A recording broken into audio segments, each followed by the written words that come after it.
Hello, we are here, and I have glasses instead of my contacts this time. I couldn't think of anything else to come up with for that introduction. I'm sorry. But yes, we are here to answer your questions, comments, and concerns regarding Your Hero Academia, my fanfiction based off of Your Hero Academia, which in no way supports us. Please support the official release. I think that's everything. Yeah. We're going to talk about reviews pertaining to the last couple of chapters before we get on to the newest chapter that I have done an audio recording for you guys. So let's get to it. All right. Silver 4700 says, so this was a good chapter. I mainly heard it through audio first rather than the written thing, but both were really good. It's interesting to see everyone do something different, particularly with Hikari and Mina, but that's what makes this chapter good. The race was interesting to read/listen to, and it's going to be interesting to see how this cavalry battle differs from the original. Honestly, I'm excited. This is why I like alternate universe stories.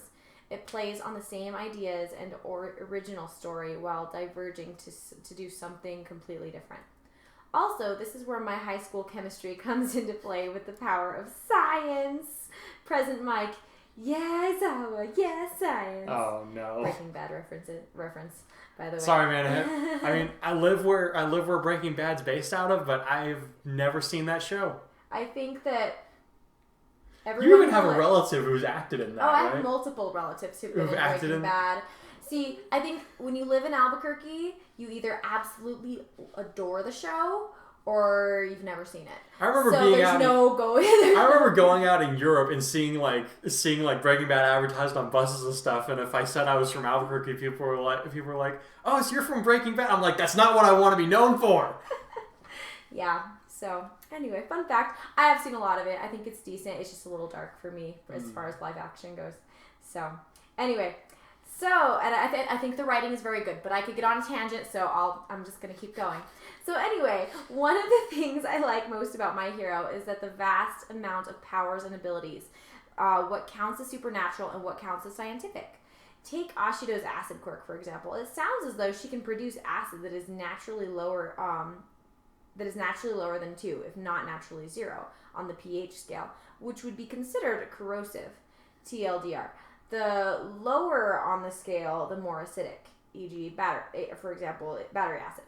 The higher scale, the more basic, e.g. bleach, liquid, drain cleaner.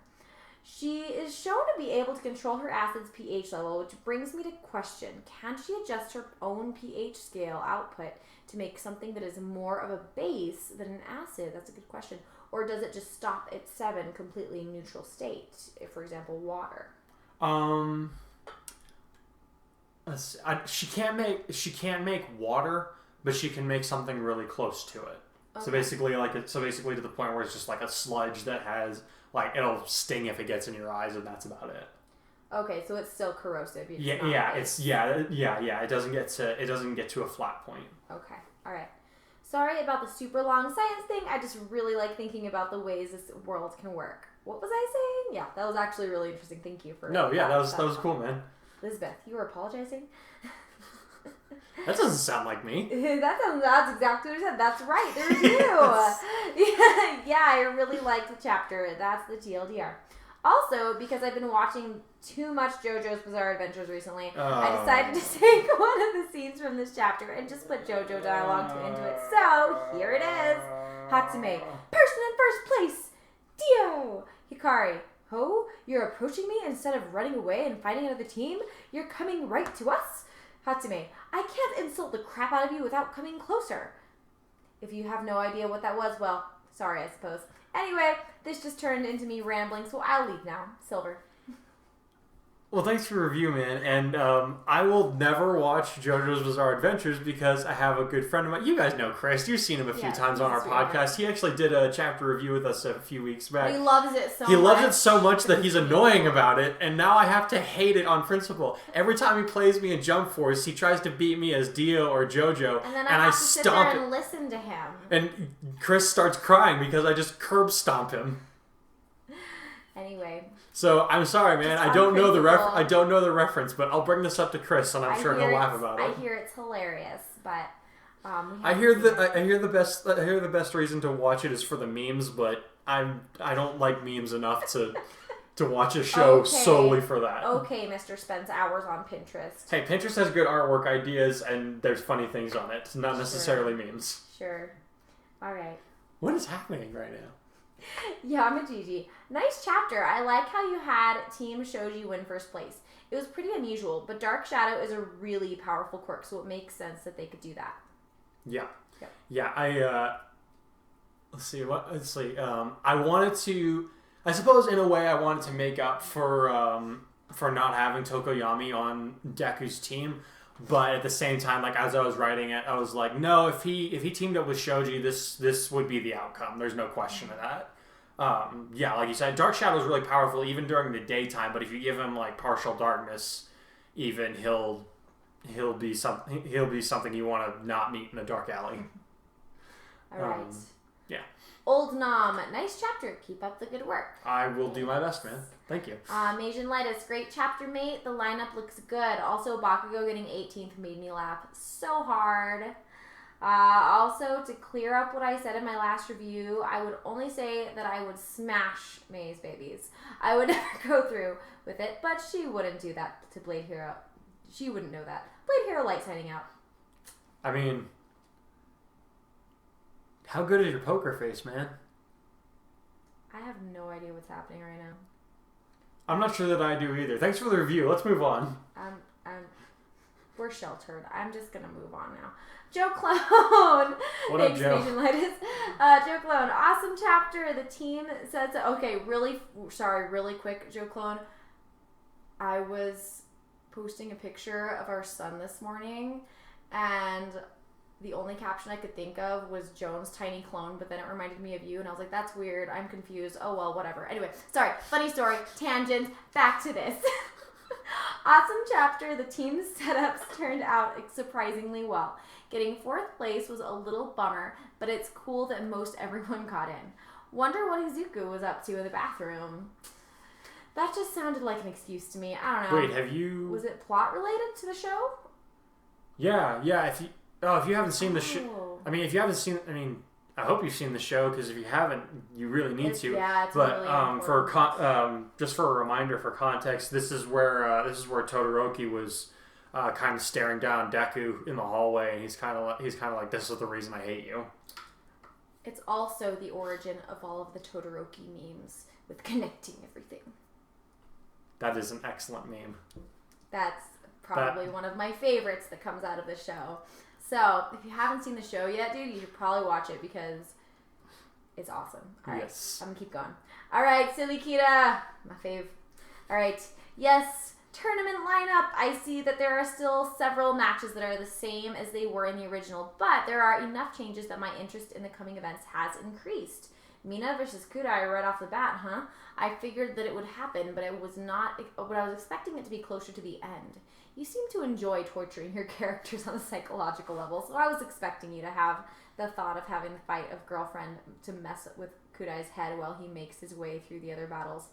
Then again, I won't lie, that was my first instinct. Then again, Kurai seems pretty different from most of your original characters, so maybe you have something different in mind to challenge him down the line. No comment. In any case, I hope the outcome doesn't affect their relationship over much. They cute. Shoji versus Midoriya. That's one I didn't see coming. Should be interesting to read, and I do look forward to it, as always. P.S. My money's on Kurai winning the tournament, though I'm not sure if it'll be Todoroki or Deku staring him down at the final round, since Deku already has full Cowling to use against Todoroki. Interesting thoughts. Yes. Yeah, I actually had a lot of fun writing. The Deku versus Shoji, because, like we've said this before. One of the things that's so endearing about My Hero Academia when it comes to the fights is like they have to think about what they're doing. Like they have to think about what they're doing. It's not just brainless rushing in. I can overpower you because you pissed me off. I have to say, I was surprised that you didn't go into more detail with this fight. No. Yes, because normally you're very, very detail-oriented, and you do describe it pretty well, but I expected it to drag out a little longer than it did. So that's all I'll say. I'm not saying it's bad. I like it. I think because I had 2 fights to get through in this chapter, I wanted to streamline it a little bit. Gotcha. Hey, it worked, and I think it read well, so That being said, now we're ready for that chapter. So you guys can read it or hear it or whatever. I don't know what I'm talking about. I don't know how this works. Yep. Sorry, I'm rambling. My bad. Alrighty, guys, we will see you in a little bit. The fight begins. "You did well out there, son." So said Kurai's father as he released his child's hand from his grip. "It would have been better had you been able to get in on higher scoring, but I suppose the fact that you advanced to the final round at all is commendable." "Ouch, backhand much?" Kurai said while fanning a fence.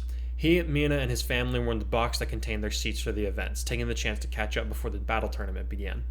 As the police commissioner of Mustafa, it was only natural that the Hogosha family be invited to see the rising next generation of heroes that would help them protect the city. His mother and brother had already expressed their congratulations, as had his father, albeit with more reservation than the others. "It is the truth," his father now told him. "You've advanced in each round, but you haven't been leading the pack like I know you can. You do yourself a discredit if you don't give it your all." "I've been wearing Akurui's gauntlets so I don't overtax my quirk," Kurai said with a small frown. "I've been working on a new way to use my powers, but it's not foolproof yet. I don't want to risk what I don't have to." "I believe the old saying goes, nothing ventured, nothing gained, right?" Akurui mused aloud. When everyone turned to look at him, he shrugged and said, "Kurai has always tended to err on the side of caution. It served him well. He has no reason to change his methods now. But at the same time, if he does not seize the power he holds as his own, his standing may grow stagnant in the eyes of his superiors." "Does he always just sound like he ate a dictionary?" Mina asked him in an aside.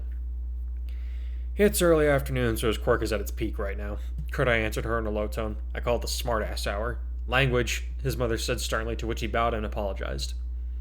"As I understand it, you two will be fighting each other during the 6th match," Akurui commented as he examined Mina with a critical eye. "I determined the chances that Kurai will emerge victorious at 62%. "What?" Kurai sputtered. "Why that low of a chance?" "Hey, it's better than my chances of winning, apparently." Mina laughed nervously as she scratched her head. "Though I do gotta admit, I'm curious as to how he came up with that number myself." "Simple," Akurui asserted confidently.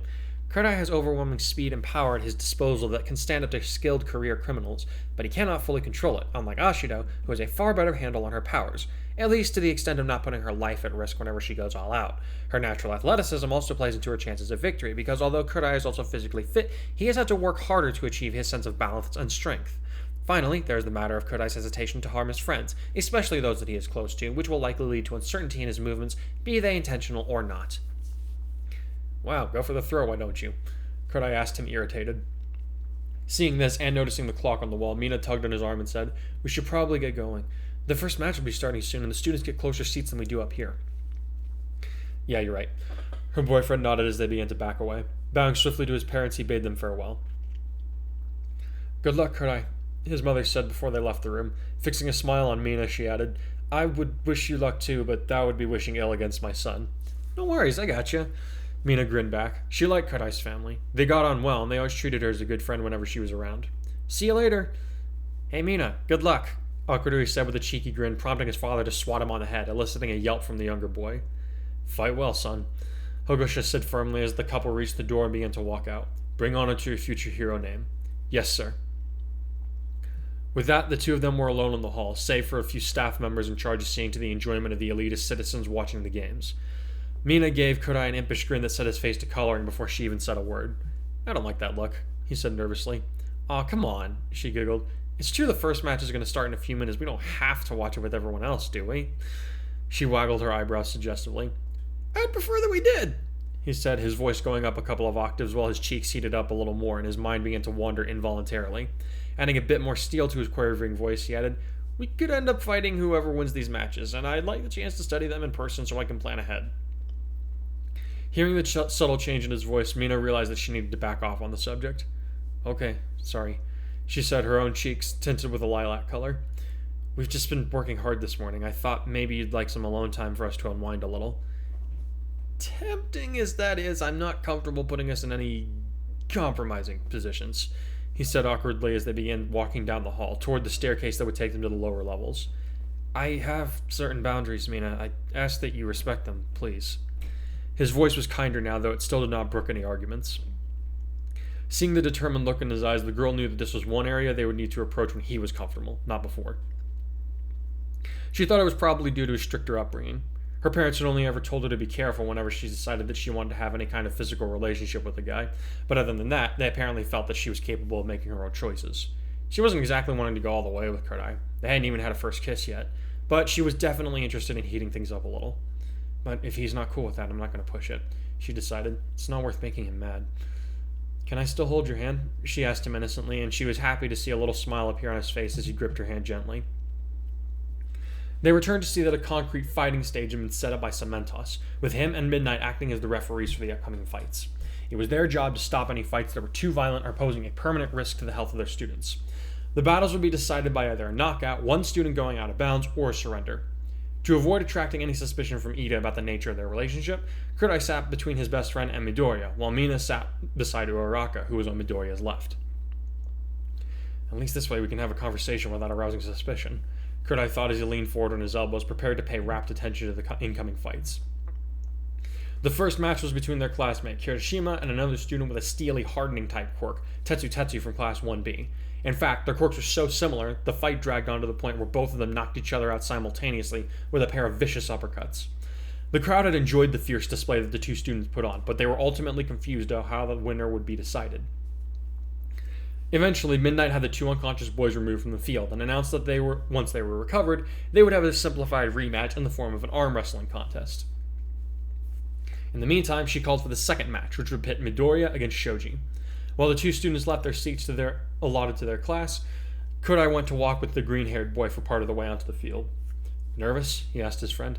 A little, Midoriya answered with an uneasy smile. This is going to be the first time I use full cowling against a person other than you in combat. Not true, Kurai said with a cocked head at Midoriya. You used it against Bakugo and those villains. Well, I mean that it'll be the first time where I'm not in constant danger of breaking my bones, the other boy said quickly. I guess I'm just nervous that if I don't maintain proper control, I'll end up hurting myself or worse, somebody else. I'll do great, Kurai laughed easily, clapping his classmate on the shoulder. I better see you in the arena for the final round, got it? I want to see who wins in a fight without holding back, you know? Yeah, Midoriya said with a smile of his own. I do know.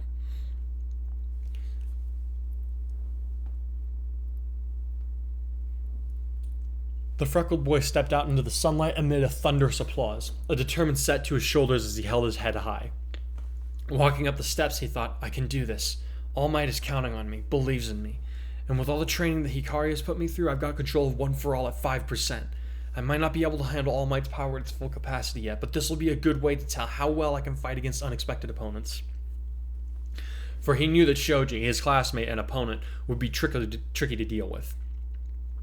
As the muscular student walked up to the other end of the arena, Midoriya felt a sudden wave of apprehension wash over him. The six-armed young man was immensely strong, and due to his ability to change his hands into other sensory body parts, he didn't really have any blind spots. The only apparent weakness Izuku could determine was that the other boy had no long-range capabilities. I don't either, at least not at 5% of my power, he thought as he took a fighting stance, Midnight calling them both to the ready. If I hit him from a long range, I'd have to break my fingers, maybe even my hand. I'll avoid that if at all possible. Begin! President Mike shouted at them, snapping Midoriya out of his reverie. Shoji wasted no time, charging straight at his classmate while bringing his right arms back for a mighty blow that Midoriya knew would clobber him if it landed. Gotta get inside his reach. Green lightning danced along his body as he shot forward at a high speed, to his opponent's surprise, and punched him square in the gut, shouting, Texas, smash!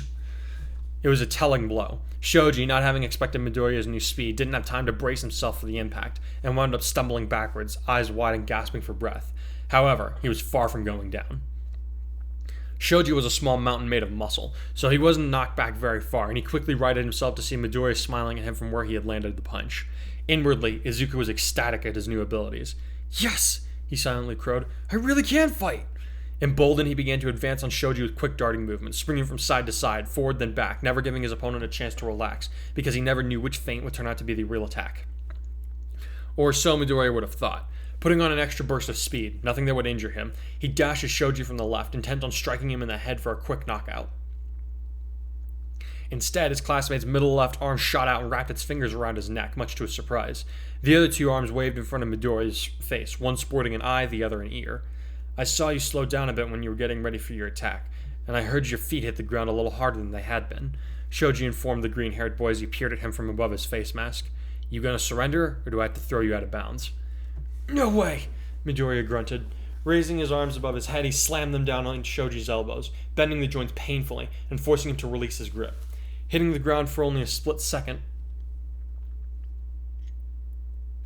the freckled boy body-checked his opponent, forcing him back a few steps, this time careful to escape the reach of his arms as soon as the blow had landed. His shoulder ached, but no more than if he had used it against someone normally in a fight. Gotta say, Midoriya, Shoji panted, winded from the 2 blows to his stomach. I either expected you to have sent me flying with a broken arm, or to have captured you by now. You improved in ways I never imagined. Your quirk always surprises me too, Midoriya grinned back. I didn't realize you could analyze a person that fast, even with additional sensory input. Well, intel gathering is what I specialize in, not combat, the bigger student admitted, but I don't work out for fun either. I'll say, his opponent agreed, rubbing his neck where the massive hand had grabbed him. So what now? Do we keep fighting, or will you surrender, Shoji? I'd hardly be pro-material if I gave up that easy, the 6-armed boy answered as he readied himself for another fight. Let's go, Midoriya! All right, you asked for it! The battle between Midoriya and Shoji went on for nearly 10 minutes, and by the end of it, both boys were covered in bruises from head to toe. However, Midoriya finally managed to get the upper hand by using Shoji's massive weight against him. He grabbed the giant student by 2 of his left hands and used them as leverage to upend him, slamming Shoji out of bounds, though by the looks of things, Midoriya only just managed to handle the crushing weight the way that he did. When the green-haired boy was declared the winner, the 2 classmates shook hands and walked off the arena, presumably to go see Recovery Girl. Kurai sat back with a sigh of relief once they did, leaning back in his seat as he felt the tension of the last few minutes drain away. That was close, he muttered. But Midoriya certainly put up a good fight, Iida commented. I'm impressed that he has improved so much in so little time. Turning to his best friend, he added, You must be a good teacher, Kurai. Laughing at that, Kurai said, I hardly needed to teach him anything. Midoriya has plenty of talent. His knowledge about heroes in general doesn't hurt his advancement with his quirk. I think that even without my help, he would have figured out a way to use his powers without hurting himself. Yeah, but he probably would have done it slower, Uraraka pointed out. You're pretty incredible too, Hikari. Thanks for saying so, he replied, a trifle embarrassed. After Midoriya and Shoji returned, the next battles flew by. Sero fought against Todoroki in the 3rd battle, but it was no contest. In an overwhelming display of raw power, Todoroki froze Sero in seconds, along with half of the stadium, forcing the tape-armed boy to surrender. Next up, Asui fought Kaminari, but again it was a short fight. Kaminari attempted to electrocute his classmate with an indiscriminate blast of lightning, but the frog girl leaped above the range of his attack, rendering him into a babbling idiot due to overusing his quirk. From there, it was easy for her to use her tongue to capture him and send him out of bounds. Not too violently either. Apparently she didn't want anyone to view her finishing move as harsh. The 5th match took longer, but only because it was so bizarre. With Kurai cheering him on as he left, Iida took to the stage against Hatsume, but the gear he was wearing had not been on him when he left the seats. What is all that? Kurai asked of no one in particular as he took in the sight of his best friend decked out in some new support items that included, but were not limited to, bracers on his legs, a jetpack of some kind on his back, among other things. Those look like Hatsume's gadgets, Midoriya noted as he peered over the edge of his notebook. In every match that he had not participated in, he had been taking notes non-stop. But why is Iida wearing them? He appeared thoughtful, then a look of dismay came over him as he muttered, Don't tell me.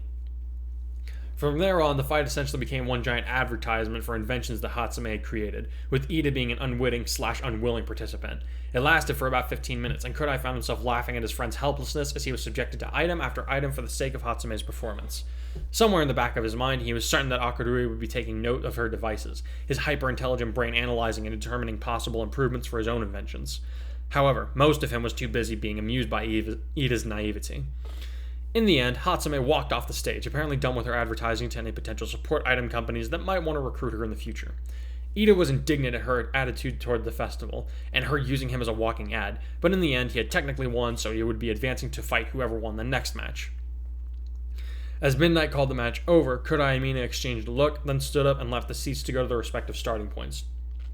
They only stopped just outside the entrance to their class's seating area to exchange a hug, then went their separate ways. No holding back. Kurai vowed to himself as he walked down the stairs to the 1st floor, where the arena would be waiting for him. We need to do this. We need to prove that our relationship won't affect our performance as heroes in the future. And now, another couple of students from Hero Courses 1A, it's Kurai Hikari versus Vina Ashido! Kurai emerged into the sunlight with President Mike's announcement booming in his ears and the roar of the crowd competing with his volume. He paused and blinked a few times to readjust his eyes to the bright light before resuming his measured pace up onto the concrete arena. Up above, President Mike continued his exhortation, saying, "She'll melt your defense, ladies and gentlemen, with that sick acid quirk she's got going on, but Hikari's no slouch. He broke every record in the entrance exam to get into UA, and he's kept his teachers and real-life villains on their toes. Right, Eraserhead?"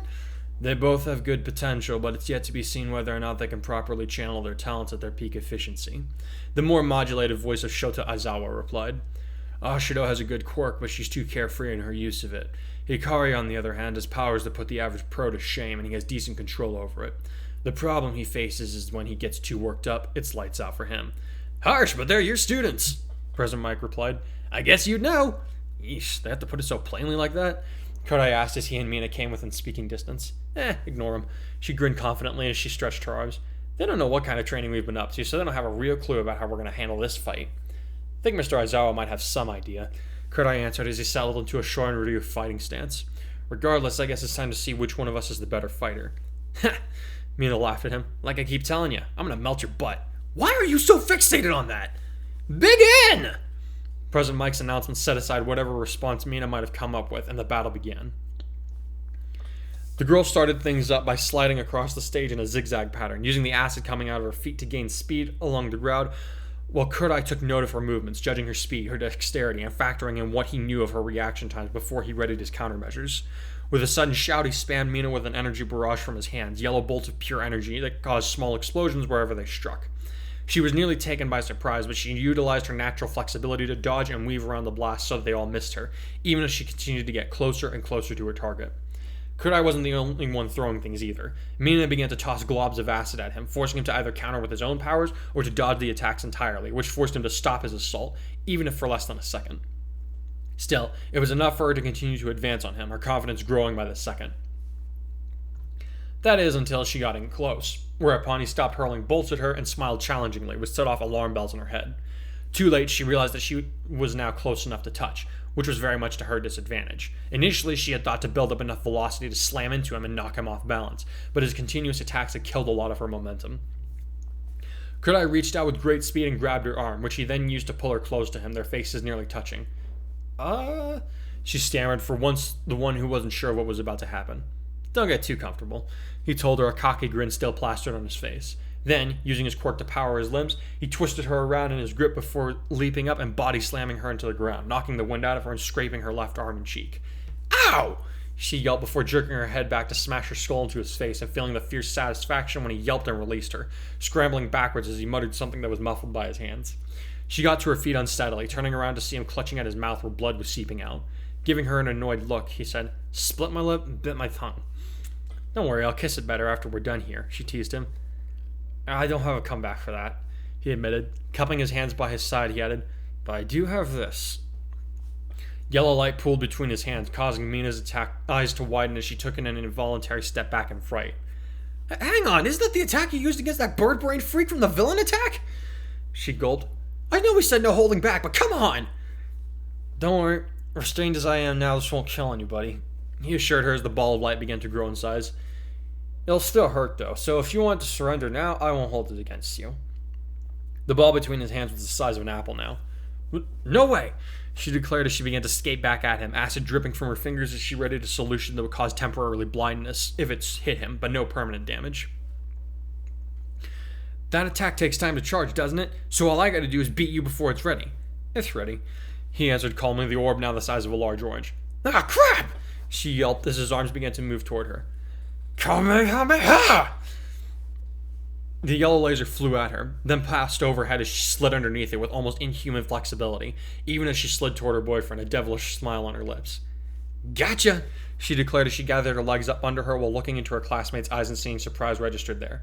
"I knew you couldn't resist using that move, so I planned for it." Springing upward with all of her momentum and body weight behind the blow, she clocked him in the chin with an uppercut that lifted his feet off the ground and nearly rendered him insensate. Nearly. As he found himself toppling backward, Kurai transformed the fall into a reverse tumble that landed him a few feet away from Mina, who now realized that her gambit hadn't paid off the way she thought it would. "Uh-oh," she said as he aimed his palms at her. "I agree." He nodded as he aimed carefully for her legs, striking each one with a bolt that cut her feet out from under her, sending her face first into the concrete. She cursed and started to get up, but a foot on her back told her that wasn't an option. Please surrender, she heard Kurai say kindly. I don't want to hurt you any more than I have to. Regardless of how we feel about one another, I never seek to make my enemies suffer if I can help it. Mina sagged under the weight of his foot and leg, groaning. Part of her wanted to keep up the fight, but she was smart enough to know that her position was untenable. Even if she could get Kurai off her back, he probably had an energon burst ready to go that would strike her in the head to knock her out. There was no point in antagonizing him anymore. I surrender, she called out loud enough for the judges to hear. Ashido gives up, Midnight declared, setting the crowd to cheering. Hikari wins and will advance to the quarterfinals. As the teacher spoke, Kurai moved his foot and helped his girlfriend up, much to her appreciation. Man, you hit hard, you know that? She told him as she forced her bruised legs to work as well as they could. Unfortunately, they wouldn't take her full weight. You were the one that insisted we not hold back, Kurai told her, though he did appear contrite at that he had caused her pain. As they spoke, they began to walk off the field together, both of them needing to visit Recovery Girl again. Yeah, but now I'm regretting it a little, she admitted with a pained laugh as they made their way off the stadium grounds. Totally thought I had you after that Kamehameha, but I guess you had a contingency plan even for that. Congrats on your win, though. You did almost get me, he chuckled back. And I didn't plan my last moves, they were just reactions, I guess. I'm not like Midori, I don't plan everything 10 moves in advance. You don't get to point out shortcomings after you've won, she grinned at him. You beat me, so now you have to make me feel better about it. Oh, sorry. He apologized sincerely. What can I do to make it up to you? Kiss, she giggled as they rounded a corner. Huh? He gaped. You heard me, she told him, her grin widening in spite of her own cheeks flushing lilac.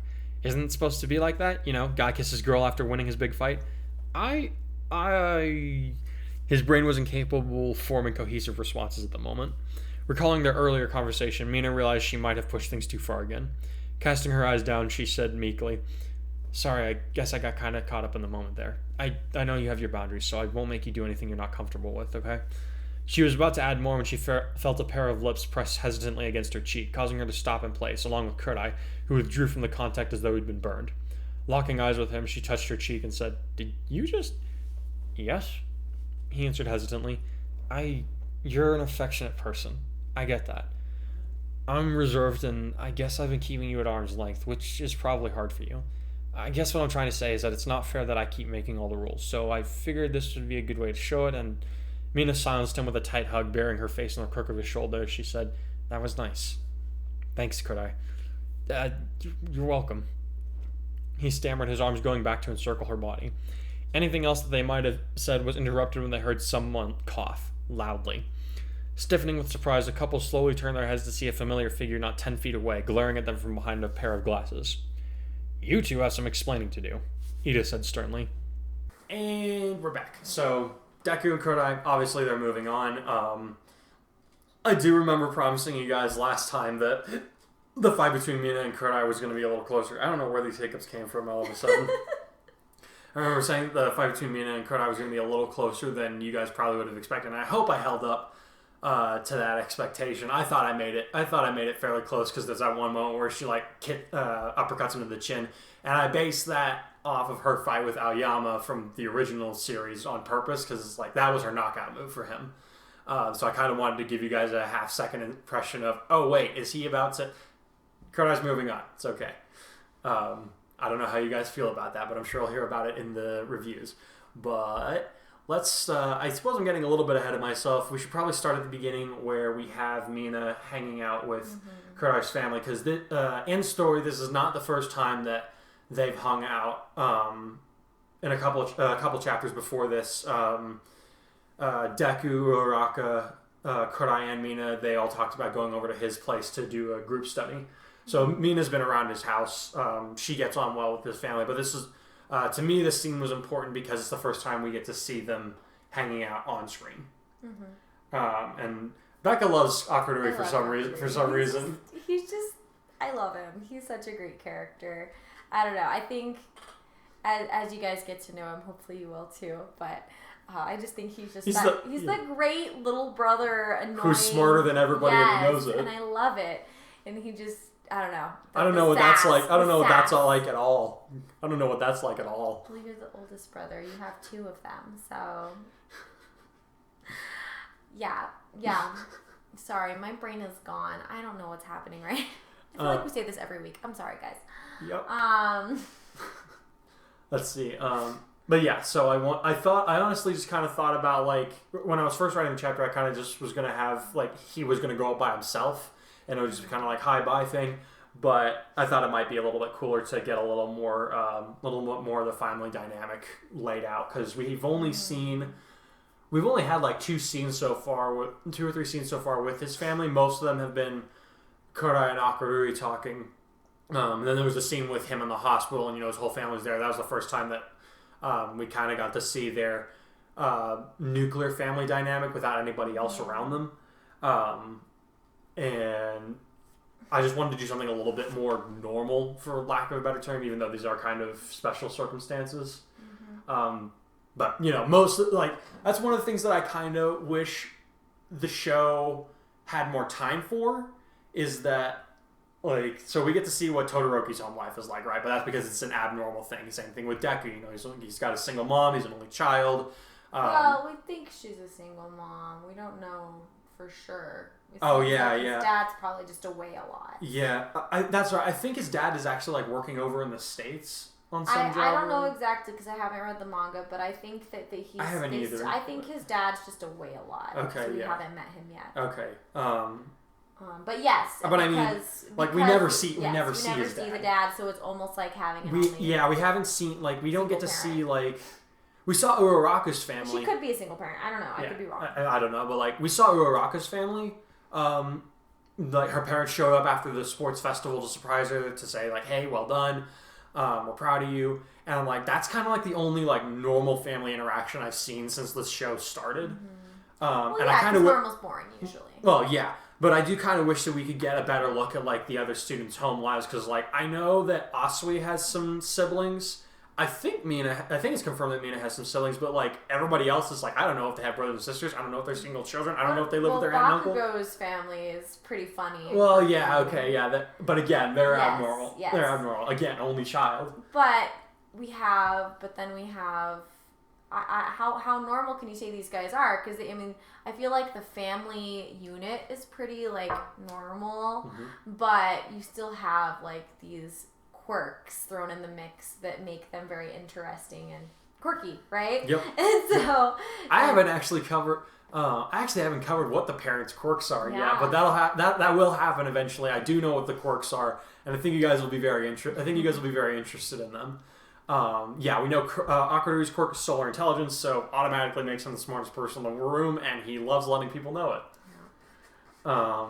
It's great. Yeah. Yeah. And then, so after the family talk, we have the awkwardness on the way to... Okay, so, like, which that... is painful. Yeah, it's painful. That hurt me to write, and it hurt me more to record it, but the reason I did it is because I have a habit of... How do I put this? I'm a very old-fashioned person when it comes to relationships and how you treat other people, especially between guys and girls. And that attribute has remained in most of my characters that I've written. I'm trying to diversify the characters that I write. So Kurai is still more like that in the sense that he's more withheld. He tends to withhold himself more. But Mina does not strike me as that kind of person. That's what I decided to go with. And I had to write the scene to make it an exercise for myself, more or less. I'm hoping it didn't throw off the rhythm of the story too much, but I do also think that it is setting up for some other things to happen later on, as inconsequential as it seems right now, for lack of a better term. Yeah, it does. It does build into some other stuff that happens with them. Additionally. Yeah. So yeah, then we have the fights that happen with Deku and Shoji. Like I said earlier, I really enjoyed writing that fight, because again, when I was first going into write it, you see the big muscly guy. It's like, oh, he's going to try and clobber him, and of course he does try to punch Deku out. But then I realized we don't actually see Shoji taking an initiative when it comes to, like, going into combat. He more tends to, if you think about it, to hang back and gather intel, because that's what his quirk is good for, and helping his friends figure out, okay, your quirk is probably going to be good to take on this guy. You should probably hang back from fighting this person, and so on and so forth. But like he says in the story, he doesn't work out just for the fun of it. I mean, he's got to be able to defend himself if the villain comes after him, and we get to see that come into effect here. I thought I made the fight all right, interesting. Yeah. Especially given that Deku could have easily one-shotted him, but he would have broken his fingers or his arm. And then probably injured him also, and he didn't want to. He didn't want to do that, but because he had full cowling, because he knew he had that level of control, he had to think about how he was going to use it. So I hope I'm still doing Deku's character justice in the sense that he's very good at thinking about what he's doing before and during a fight. But I leave that to you guys to tell me whether or not I did a good job on that.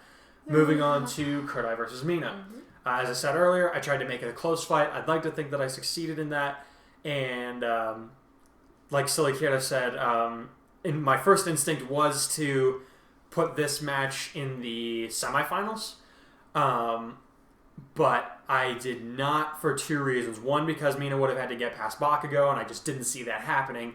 And B, because I decided, I don't really need to torture him too much at this point. We'll get there, right? Yeah, we'll get there. And they're doing, they handle it really well. Yeah. I also wanted to display as like, yes, they're teenagers. They do some silly things like, oh no, we're gonna get found out by our classmates. That's silly. That's stupid. Why do they do this? I don't know.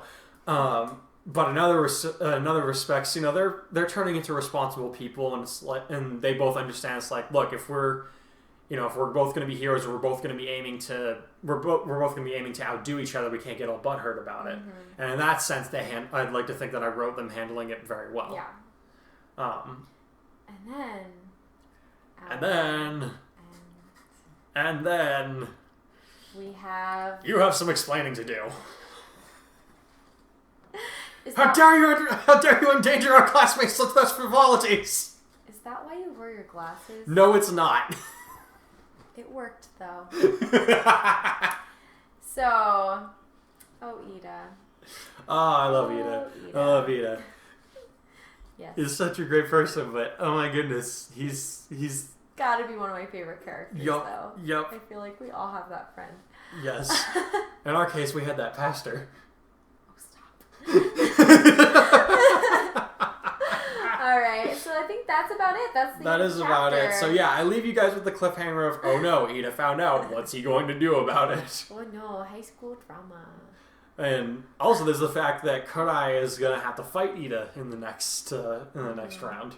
So I'm sure there'll be some pent-up aggressions. Some words to be had. Yep. Boys like talking with their fists. What can I say? But in any case, I hope you guys enjoyed this chapter. I look forward to hearing what you had to say about it. And I will see you guys for the next chapter. P.S. I'm going to start releasing the written chapters the Wednesdays following these episodes, because we keep having the problem where people will put up a review for a chapter a little too late, and then we end up having to backtrack a bit. So I'm going to give you guys some extra time to get your reviews up there, and hopefully we avoid running into that problem more in the future. That's all I got to say. Stay plus ultra, everybody.